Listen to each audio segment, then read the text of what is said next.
Цэвэн плитик яаж цэвэрлэх вэ? Гринвигийн ийм инвалиор гэдэг ийм альчуур байдаг. Инвалиор гэхээр гүн цэвэрлэгийг хийдэг.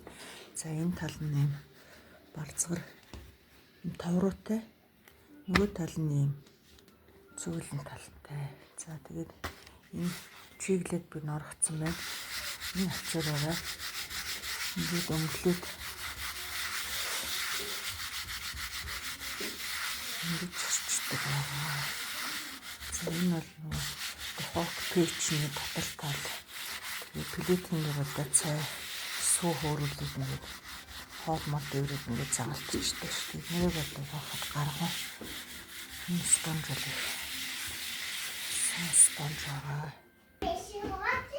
За нөгөө бүр хөчжүүлэхийн тулд би эдийн савнгаар ингээд савндаад хөөсрүүлчихэд тэгээ ингээд арчиж болно. Элдв химийн бодис нөгөө нэг айхтар юунуудад ашиглаж болохгүй. Конат манат гэсэн химийн бодисуудыг бол хэрэглэх шаардлагагүй.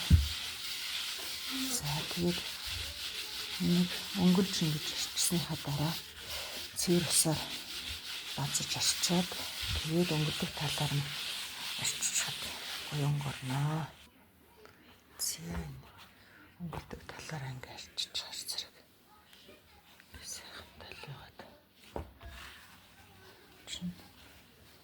За бүр боломгүй ахаад мушгаад хөөсийг нэрлэж чаа цэвэр альчаараар арчиж болно. За энийг тэгээ ахаад энэ файбер галтгооны мангас нэртэй альчаараар өнгөлчих болно. За ингээд өнгөлсөн байхад нэг хэсэгтээ сайхан талгар байна. Энэ галтгооны мангас бол юм ямиг цэвэрлэнэ.